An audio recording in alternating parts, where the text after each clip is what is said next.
आज हम लोग पढ़ेंगे क्लास 10th का चैप्टर 2 20 के दांत का ऑब्जेक्टिव क्लियर करेंगे। तो अगर आप मेरे चैनल पर फर्स्ट बार आए हैं तो मेरे चैनल MB क्लासेस को सबसे पहले आप सब्सक्राइब कर लीजिए और बेल आइकन को दबा लीजिए, जिससे सबसे पहले ऑब्जेक्टिव आप तक पहुंचे। तो देखिए, इससे पहले मैंने चैप्टर 1 का ऑब्जेक्टिव क्लियर किए थे, क्लास 10th हिंदी का, और सोशल साइंस का ऑब्जेक्टिव भी क्लियर किए थे। तो देखिए, आज इसमें चैप्टर 2 20 के दांत का ऑब्जेक्टिव क्लियर करेंगे। तो इसका सबसे पहला ऑब्जेक्टिव है, नलिन बिलोचन शर्मा पटना विश्वविद्यालय के हिंदी विभाग के अध्यक्ष कब बने। नलिन बिलोचन शर्मा पटना विश्वविद्यालय के हिंदी विभाग के अध्यक्ष 1959 ईस्वी में बने थे। ऑप्शन डी राइट हो जाएगा। दूसरा नंबर प्रश्न है, आलोचकों के अनुसार प्रयोगवाद का वास्तविक प्रारंभ किसके कविताओं से हुआ। इसका ऑप्शन ए राइट हो जाएगा, नलिन बिलोचन से के कविता से। ऑप्शन ए मेरा राइट हो जाएगा, नलिन बिलोचन के कविता से। तीसरा नंबर है प्रश्न, नलिन बिलोचन शर्मा के कहानियों में किसके तत्व समग्रता से उभर कर आए।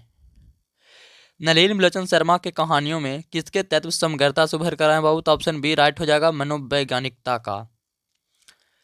चौथा नंबर प्रश्न है, 20 के दांत कहानी किस वर्ग के अंतर विरोधों को उजागर करती है। ऑप्शन सी राइट हो जाएगा, मध्यम वर्ग का। पांचवा नंबर प्रश्न है, खोखा खोखी किस भाषा का शब्द है। इसका राइट ऑप्शन सी हो जाएगा, बांग्ला का। छठा नंबर प्रश्न है, सेन साहब की कितनी लड़कियां थी। सेन साहब की 5 लड़की थी बाबू। ऑप्शन सी राइट हो जाएगा। सातवां नंबर प्रश्न है कि शोफर का अर्थ क्या होता है। शोफर का अर्थ होता है ड्राइवर। ऑप्शन डी राइट हो जाएगा। अब चलिए चलते हैं 8वां नंबर प्रश्न की ओर। तो 8वां नंबर मेरा प्रश्न है, ऐसे ही लड़के आगे चलकर गुंडे चोर डाकू बनते हैं। यह पंक्ति किस कहानी के किस पात्र ने कही है। क्या है बाबू, कि ऐसे ही लड़के आगे चलकर गुंडे चोर डाकू बनते हैं, यह पंक्ति कहानी के किस पात्र ने कही है बाबू। ऑप्शन नंबर क्या बाबू, इसका राइट हो जाएगा, सी सेन साहब। 9वां नंबर प्रश्न है, नलिन बिलोचन शर्मा की मृत्यु कब हुई। नलिन बिलोचन शर्मा की मृत्यु 12 सितंबर 1961 को हुआ था। ऑप्शन ए राइट हो जाएगा। 10वां नंबर प्रश्न है, मदन अक्सर किसके हाथों से पीटता था। तो मदन है जो अपने पिताजी के हाथों से पीटता रहता था बाबू। ऑप्शन डी राइट ऑप्शन हो जाएगा। 11 नंबर प्रश्न है, 20 के दांत कहानी के शीर्षक कहानी के कहानीकार कौन है। तो 20 के दांत शीर्षक कहानी के कहानीकार नलिन बिलोचन शर्मा है। ऑप्शन डी राइट हो जाएगा। 12 नंबर प्रश्न है, गिरधर लाल कौन है। तो गिरधर लाल कौन है जी, मदन के पिता हैं। ऑप्शन बी राइट हो जाएगा। 13 नंबर प्रश्न है, सेन साहब की 5 लड़कियां कैसी थी। तो सेन साहब की 5 लड़कियां थी बाबू, सुशील थी। ऑप्शन डी राइट हो जाएगा। 14 नंबर प्रश्न है, सेन साहब अपने पुत्र खोखा को क्या बनाना चाहते थे। सेन साहब का पुत्र जो खोखा था उसको इंजीनियर बनाना चाहते थे। ऑप्शन ए राइट हो जाएगा, बिजनेसमैन इंजीनियर। 15 नंबर प्रश्न है, मदन की उम्र क्या थी।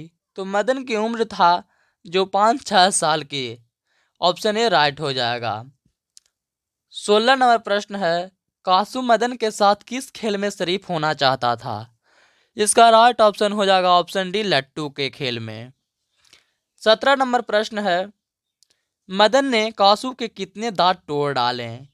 मदन ने कासू को 2 दांत तोड़ डाले थे बाबू। ऑप्शन सी राइट हो जाएगा। 18 नंबर प्रश्न है, गिरधर लाल किसकी फैक्ट्री में किरानी था। तो गिरधर लाल जो थे किनको फैक्ट्री में किरानी थे बाबू। ऑप्शन डी राइट हो जाएगा, सेन साहब के फैक्ट्री में। 19 नंबर प्रश्न है, सेन साहब किसके बैंक से ऐंठ कर रह गए। सेन साहब ने पत्रकार महोदय के बैंक से ऐंठ कर रह गए बाबू। ऑप्शन ए राइट हो जाएगा। 20 नंबर प्रश्न है, मदन किसका पुत्र था। मदन किसका पुत्र था जी, गिरधर लाल का। ऑप्शन ए राइट हो जाएगा। 21 नंबर प्रश्न है, 20 के दांत पाठ की विद्या है। तो 20 के दांत क्या है जी, कहानी है। ऑप्शन डी राइट हो जाएगा। 22 नंबर प्रश्न है, सेन साहब की कार की कीमत कितनी है। सेन साहब की कार की कीमत कितनी है जी, देखिए देखते हैं आगे। सेन साहब की कार की कीमत है कितना, 7.5 7,500 न था जी, 7,500 ऑप्शन ए राइट हो जाएगा, 7,500। 23 नंबर है, नलिनी मिलोतन शर्मा का जन्म कब हुआ, है ना जी। लेकिन यहाँ पर नलिनी मिलोतन शर्मा का जन्म कब हुआ था जी, 18 फरवरी 1916 दिया हुआ है, ऑप्शन बी राइट हो जाएगा। 24 नंबर प्रश्न है, नलिनी मिलोतन शर्मा का जन्म कहाँ हुआ, इसका राइट ऑप्शन हो जाएगा option C Badarghat Patna, option C right हो जाएगा। 25 नंबर प्रश्न है, नलिनी मिलोतन शर्मा के पिता का नाम क्या था, नलिनी मिलोतन शर्मा का पिता का नाम था पंडित रामावतार शर्मा, ऑप्शन ए राइट हो जाएगा। 26 नंबर प्रश्न है, नलिनी मिलोतन शर्मा के माता जी का नाम क्या था, नलिनी मिलोतन शर्मा के माता जी का नाम था Ratnavati Sharma, option D option C right हो जाएगा। 27 नंबर प्रश्न है, दृष्टिकोण किनकी रचना है, दृष्टिकोण किनकी रचना है जी, ऑप्शन बी राइट हो जाएगा, नलिनी मिलोतन शर्मा का। 28 नंबर प्रश्न है, लड़कियां क्या है, कठपुतलियां है, किसे इस बात पर गर्व है। 28 नंबर प्रश्न का राइट आंसर हो जाएगा डी, माता पिता को गर्व है, ठीक है जी। 29 नंबर प्रश्न है, मोटर कार को किससे खतरा हो सकता है, तो मोटर कार को बाबू किससे खतरा, किसको खतरा हो सकता है बाबू, मोटर कार को किससे खतरा हो सकता है, इसका राइट ऑप्शन हो जाएगा ऑप्शन सी खोखा से। 30 नंबर प्रश्न है, सेन साहब की आंखों का तार है, सेन साहब का आंखों का तारा कौन है बाबू, कौन है बाबू, खोखा है ना, ऑप्शन बी राइट हो जाएगा। 31 नंबर प्रश्न है, खोखा को के दांत किसने तोड़ा, तो खोखा के दांत किसने तोड़ा था जी, मदन ने, ऑप्शन ए राइट हो जाएगा। 32 नंबर प्रश्न है, महल और झोपड़ी की लड़ाई में अक्सर महल वाले ही जीतते हैं, पर उसी हालत में जब दूसरे झोपड़ी वाले उनकी मदद अपने ही खिलाफ करते हैं, किस पाठ की पंक्ति है, तो ये 20 की दांत के बाबू, ऑप्शन डी राइट हो जाएगा। 33 नंबर प्रश्न है, सीमा रजनी आलो से फाली आरती पांचों किनकी बहनें थी, तो सीमा रजनी आलो से फालो आरती है जो किनको बहन थी बाबू, सीमा रजनी आलो से फाली आरती पांचों किनकी बहनें थी, तो इसका राइट ऑप्शन हो जाएगा खोखा, खोखा के बहन ये थी।